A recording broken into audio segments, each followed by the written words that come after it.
Hello and welcome to Newsmax TV. I'm David Patton, and we are delighted to be here on the set of the 700 Club. And we're with two of the nation's foremost Christian leaders, CBN founder Pat Robertson and his son, CBN CEO Gordon Robertson. Gentlemen, thank you both for joining us on Newsmax. Thank you. Thank you, David. Thank you. One of the things that the Reverend Franklin Graham has talked a lot about is growing secularism. One of the things he's pointed out is that at times it almost seems that President Obama has tried to discourage expression of Christian sentiments. One thinks of the Georgetown speech where they covered up all the Christian symbols. Are the beliefs and policies of this president, are they something that Christians should be fearful of?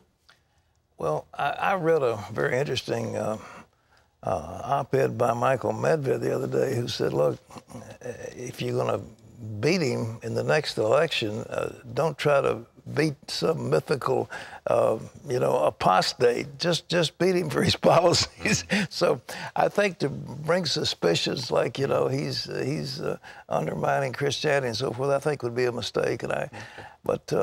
I'm not in favor of a lot of his policies and some of the things he said. We're not a Christian nation any longer, for example. I mean, he's gone out of his way to downplay the Christian origins of this nation. But I don't know if people should rise up against that or just say beat him in relation to his policies. Would you agree, Gordon, just stick with the policies? Well, in terms of politics, I think it's always best to just stick with the policies. And what do people do, and what bills do they support, and what do they vote for? And any kind of debate on those grounds, I think, is fair game. In terms of Obama himself, his father was Muslim, and he became a Christian convert. According to his own words, he became a Christian convert in his 20s. And just recently, he celebrated his faith and became far more public in it. I think he's feeling the need to be more vocal that I am a Christian. In the larger world stage, outside of U.S. politics, I actually think that's a message we need to trumpet. As we look at radical Islam in Egypt and Iran and these other countries, well, here is intellectual American, went to Harvard Law. He was raised Muslim, father Muslim, went through a Muslim school and went through all of that and has come out and said, I want to be a Christian. Well, that's something we ought to explore. Why? And why do you think Jesus Christ is your Savior? And could that have influence within the Muslim world to get others to question and look to Christianity for answers? So it might be a positive role model in a way. It could be, but his bedfellows are pretty strange. When you look at Bill Ayers and people like that, the Weathermen, and some of the people he's put in office have been really way out leftist. So whether or not it's Muslim, it's left-wing socialism that has encroached on that administration, and I think it's hurt him. But where his sympathies lie, I don't know, but you can tell by his appointments that he isn't exactly going for strong right-wing conservatives. Yeah, but we knew all that before the last election. I mean, he's the most liberal senator in the Senate, according to his voting record. Well, the American people were entranced by the fact that he could give a good speech. It was interesting recently, I'm sure that this didn't miss your attention, that Billy Graham said that looking back over his incredible career, that he sort of wished he had spent less time with politics, more time in ministry, more time with his family. As you look back on your amazing career, I'm curious, are there things, first of all, what are you the most proud of? If you could name just a few, and I know that's hard to do, but also, is there anything that if you could have a do-over, as they used to say in Little League Baseball, that you might? You know, I may have stayed out of politics. When you get it all said and done and you reflect back on it, what did my work accomplish in the political realm? I mean, I ran for president. I came in third out of a pretty tough field, trained 300,000 or so people. I've gotten the Christian Coalition, which was considered maybe one of the most powerful lobbying groups in the nation. What did it accomplish? Well, did it set the stage for the election, say, of George Bush? Did it set the stage for different people on the Supreme Court? It's hard to say. But what I'm much more proud of is the fact that we're reaching overseas and winning hundreds of millions of people to faith in Christ. That's what's going to last. But it's amazing when you look at the career of a man like Ronald Reagan, you say, what did it finally accomplish? Yes, it brought down the Soviet Union, but what else? And, you know, as the wheel of time goes on, some of these accomplishments kind of get ground up in the dust, and then you're faced with a new set of challenges, whereas those that have come to the Lord, that's fruit for all eternity, and it does make a huge difference. It's almost like the message in Ecclesiastes, you know, what is it that's of lasting, enduring value? Exactly, and politics isn't. But we owe the next generation a decent country. We owe them freedom, and I have 14 grandchildren, and what kind of a world do I want to give them? So I should work to make sure that the same freedoms I have enjoyed that will be given to them. You had supported Rudy Giuliani in the last election. Do you, out of the prospects out there, do either of you have some favorites, people that you would like to see run? Who you think? There's a very appealing senator from South Dakota who I supported very much when he was running against Tom Daschle. His name's John Thune. Very attractive, very handsome, but evangelical Christian and very solid on the issues. I don't know if a boomlet's going to get behind him or not. Well, we have several other.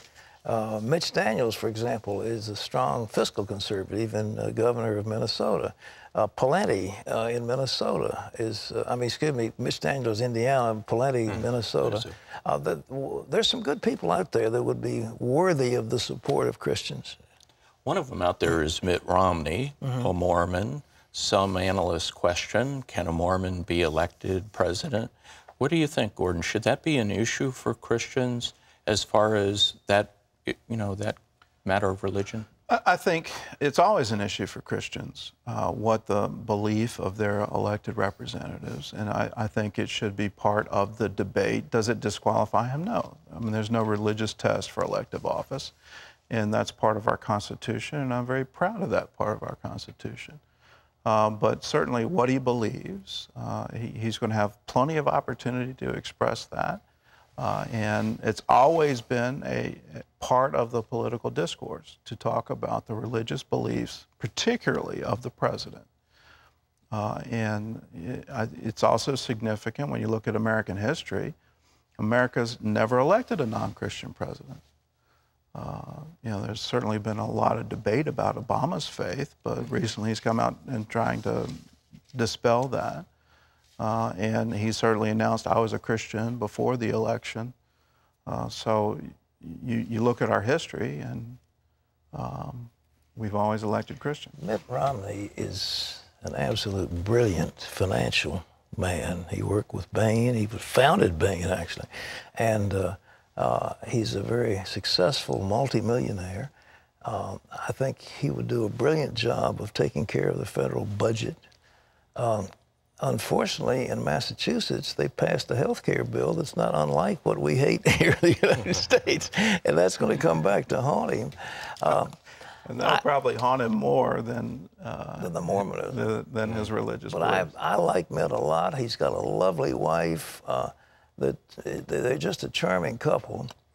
But I sent up a little boomlet for him the last time around, and as they say, you run something up the flagpole and see if anybody salutes. And unfortunately, when I ran the flag up, nobody saluted. There just wasn't any support for him among the evangelicals that I'm aware of.